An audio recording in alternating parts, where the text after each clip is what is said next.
What if I told you that the best predictor of whether your new romantic partner will actually work out long term has, well, absolutely nothing to do with how they treat you today? Which sounds completely counterintuitive. It really does. I mean, what if the clearest window into your romantic future is actually how your partner's mother felt about their father, like 30 years ago? Yeah, that's the wild part we're getting into. Welcome to today's deep dive. We're speaking directly to you, the listener. We know you identify as the learner. You're that person who wants to gain thorough knowledge. You crave multiple perspectives and you want actionable insights, but But you completely refuse to get bogged down by information overload. exactly. You want to be deeply well informed while still respecting your own time. Which, makes today's topic perfect for you. We are exploring a question that has basically plagued humanity since the dawn of romance. How can you accurately predict if a new relationship is going to survive the test of time? Right. Without just crossing your fingers and hoping for the best. So to get to the bottom of this, we're drawing from a truly fascinating piece of reading published in Psychology Today on April 11th, 2026. This article unpacks a massive, multi-decade study conducted by Phil Lamb and his colleagues from the University of North Carolina, Greensboro. A really landmark study. Our mission for this deep dive is simple, but incredibly powerful. We are going to distill 3 hidden keys from a partner's past that act as a definitive roadmap to their romantic future. We're giving you a shortcut to becoming a radically more astute judge of character. And it's a profound piece of research because it fundamentally shifts the paradigm of dating. Like, instead of obsessing over the highly curated behavior a partner exhibits right now during the honeymoon phase. Because everyone's on their best behavior, right? Exactly. This data asks us to become highly observant historians of their life instead. The article brilliantly grounds this heavy science in a very relatable real-world scenario. They introduce us to a woman named Sally. Ah, yes, Sally. Now, Sally is in a relatively new relationship. She feels like she's doing a solid job of figuring out her new guy. She knows his likes, his dislikes, his career The ambitions. standard early dating stuff. Right. And most of the time, things are genuinely great, but of course there is a catch. With human beings, there is always a catch. Every so often, her partner overreacts to seemingly minor, everyday things. We're talking about getting inexplicably sullen and angry over a meal that's a little undercooked. Oh, wow. Or, like, Sally might playfully tease him about how much she likes him, and instead of laughing it off or teasing back, he takes deep personal offense. Which is confusing. Super confusing. So now Sally is in that classic dating dilemma. These problems seem manageable today, but she is wondering, is this the tip of the iceberg? Are these minor quirks actually the seeds of major toxic traits? Should she bail now? What's fascinating here is how the Lamb study from UNC Greensboro addresses Sally's dilemma. It doesn't offer superficial advice like, just communicate better about the undercooked chicken. Right, which never really works anyway. Exactly. Instead, it points her toward the first major relationship predictor, which is attachment style. Attachment style. Okay. We hear this term thrown around constantly in pop psychology and, on social media, usually just as a buzzword. We do, yeah. But the foundational scientific literature on this is vast and neurologically robust. Really? So it's not just a TikTok trend? No, not at all. In brief, an individual's attachment style is the foundational approach to relationships that they develop based on the way they were cared for in infancy and early childhood. Wow, going way back. Yeah, we were talking about the literal brain wiring that occurs during those earliest interactions with caregivers. Okay, let's unpack this. Is an infant attachment style basically the factory operating system installed before we even know how to use the computer? That's an interesting way to frame it. Like the foundational code that dictates everything else? Well, think of it less like computer code and more like a physiological stress response system.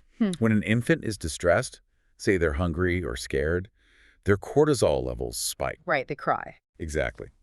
If a caregiver consistently responds, meets that need, and soothes the child, the infant's brain physically builds neural pathways that associate other human beings with safety and relief. Making them feel secure. Right. They develop a secure attachment style.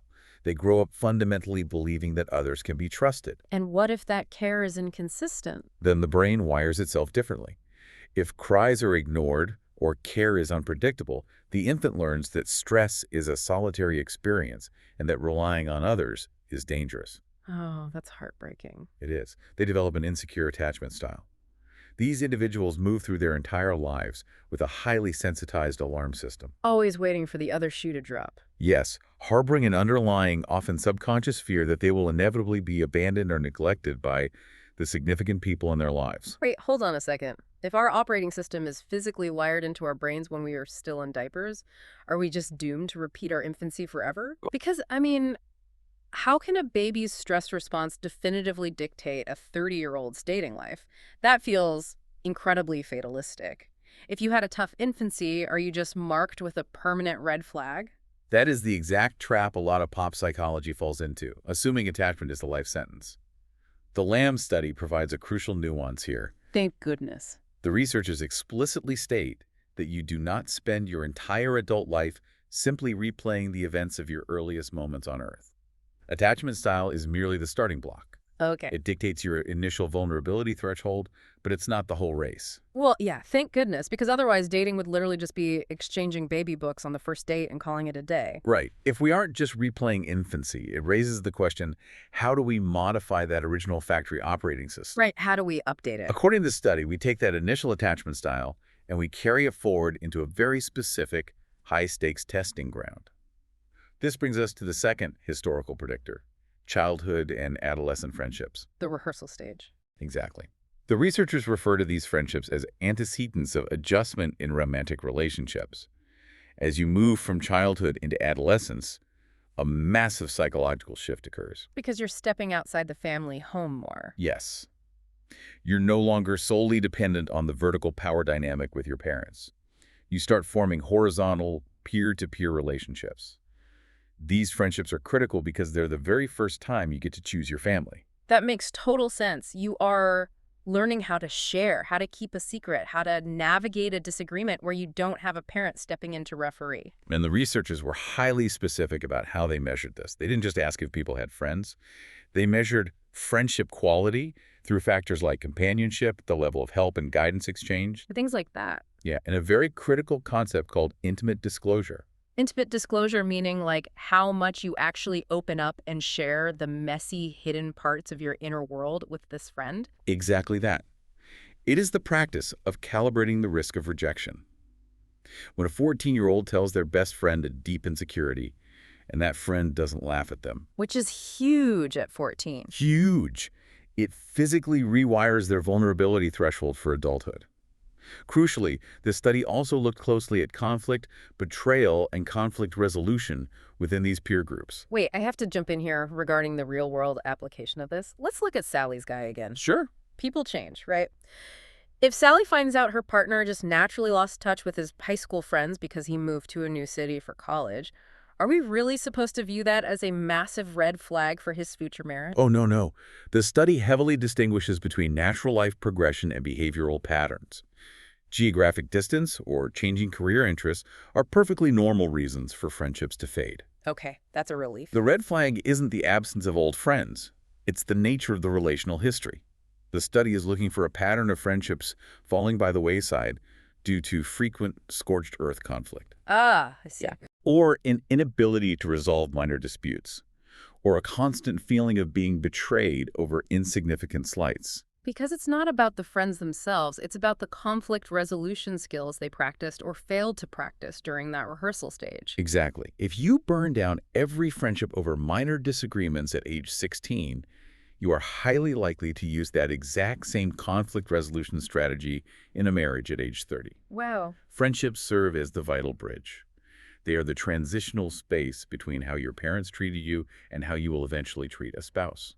Okay, so if adolescence is just the rehearsal space where we test out our conflict skills, who wrote the script we're rehearsing, where did we get our baseline definition of what a normal fight or normal intimacy looks like in the first place? We absorb that script from the directors of our early life. And that is the third, and frankly the most vital predictor identified by Lamb and his colleagues, parental interactions. This is where the scale of this study just completely blows my mind. We aren't talking about researchers handing out a quick online survey to a bunch of college freshmen. Oh, this is where I might get a little entirely too excited. But this methodology is an absolute longitudinal masterpiece. It really is wild. Do you have any idea how incredibly difficult it is to keep people answering surveys for a decade, let alone 3?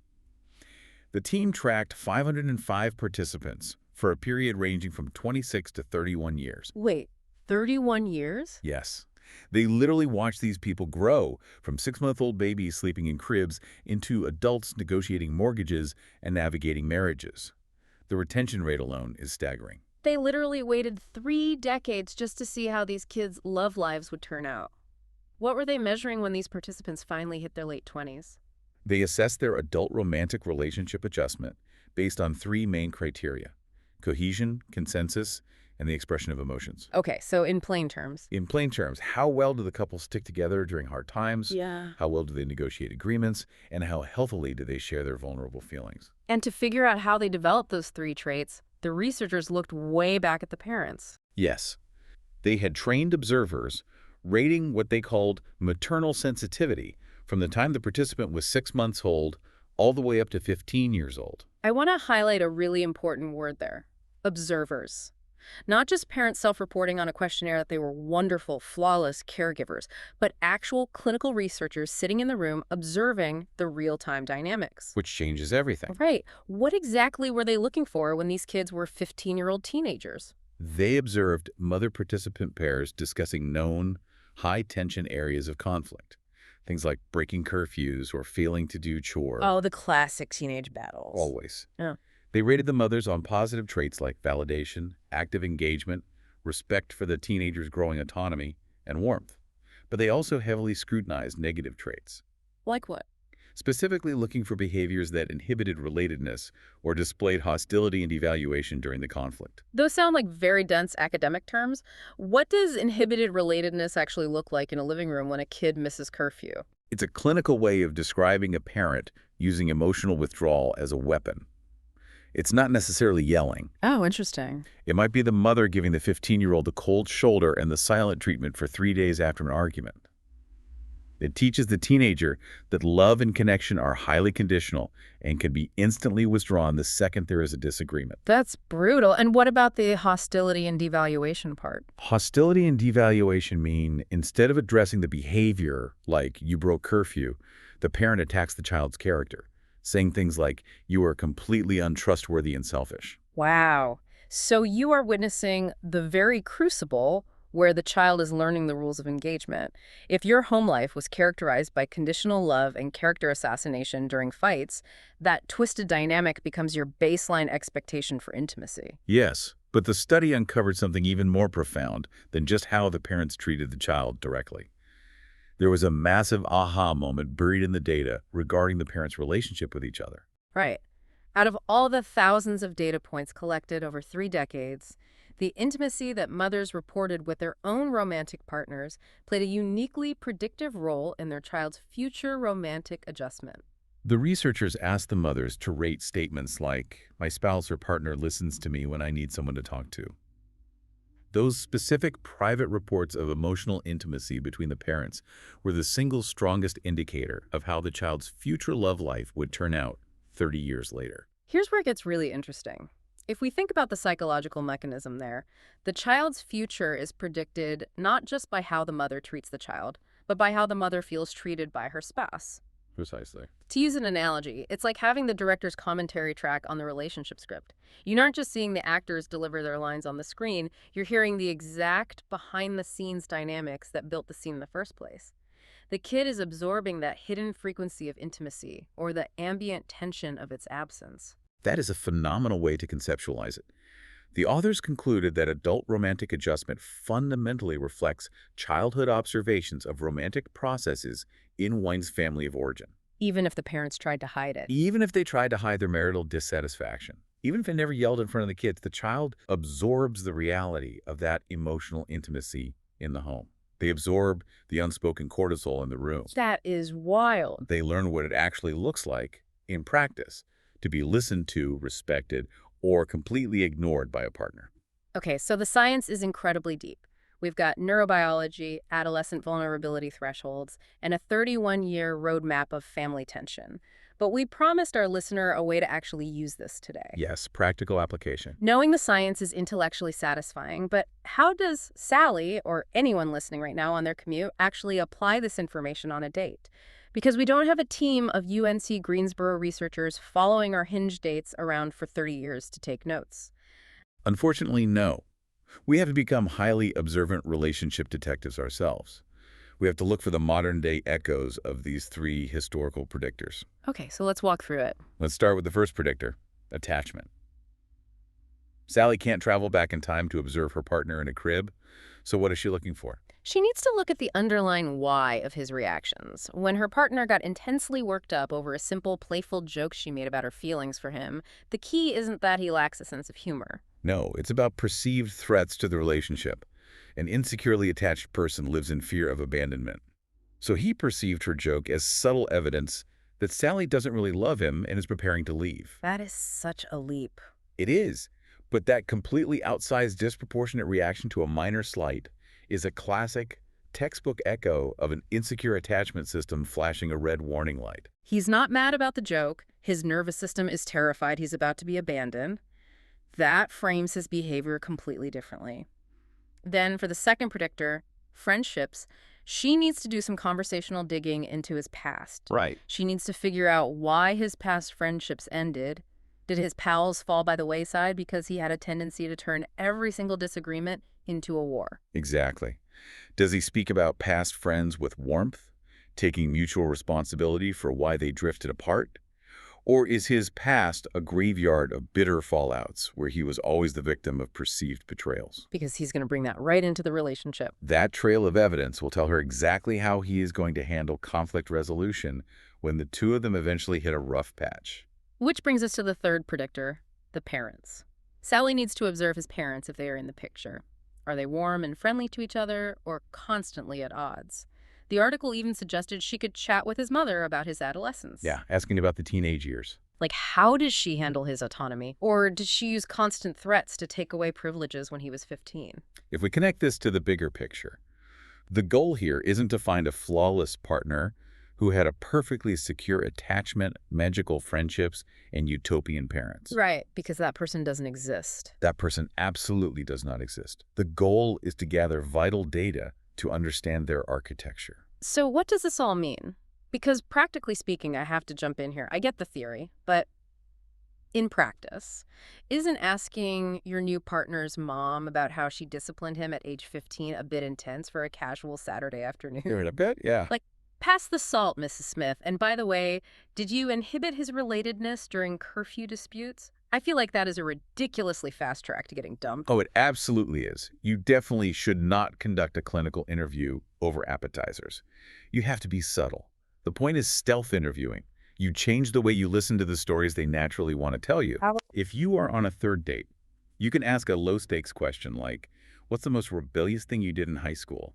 And how much trouble did you get into? Oh, that's good. It sounds like a fun getting to know you question. But you are secretly gathering data. When they tell that funny story about getting grounded, pay close attention to the underlying dynamic they describe. Right, like what was the punishment actually like? Was the parent's punishment based on mutual respect and setting boundaries? Or does the story reveal a dynamic of intense hostility, screaming, and emotional withdrawal? When they talk about their parents' upcoming anniversary, what is the tone? Cynical, warm. You are gathering this data organically over time simply by knowing the hidden frequencies to listen for. You're not an interrogator. You are just a highly observant historian of their life. This has been incredibly revealing. To sum all of this up for you, the listener, if you want to predict a partner's romantic viability, stop staring solely at the highly curated version of themselves they are presenting to you today. Exactly. The most accurate clues lie in their past. You are looking at three distinct historical zones. First, their infant attachment cues. Do they panic and perceive threats of abandonment at the slightest provocation? Second, their history of adolescent friendships. Do they have a track record of healthy mutual conflict resolution or a trail of bitter breakups with buddies? And third, the blueprints drawn by their parents' interactions. Did they grow up absorbing the ambient frequency of a partnership built on mutual listening and emotional intimacy, or one built on hostility and emotional withdrawal? By utilizing this framework, you can actively protect yourself from feeling overwhelmed by modern dating anxieties. The anxiety we feel in new relationships almost always stems from the unknown, from the nagging fear that we might be completely missing a massive red flag hidden right in front of us. Exactly. Instead of guessing or endlessly and anxiously analyzing a three-word text message, you now have a concrete, scientifically backed roadmap. You know exactly what historical zones to gently and conversationally explore with your partner. It takes the agonizing pressure off the present moment and allows you to evaluate the architecture of the whole person. But as we wrap up this deep dive, I want to leave you with a final thought, something to really chew on as you go about the rest of your day. We have just spent this entire time unpacking how our adult relationship adjustment, our very capacity for intimacy, is heavily dictated by things that happened before we were even adults. Years before. Right.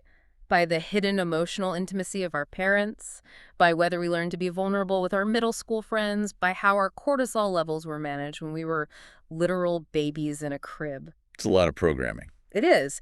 If all of that data from the Lamb study is true, how much free will do we actually possess in our adult love lives?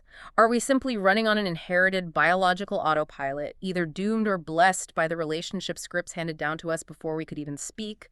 Or does knowing this data, does uncovering these three hidden keys, finally give us the conscious power to step out of the matrix and deliberately rewrite our own romantic code? That's the real question. We'll leave you to ponder that one on your own.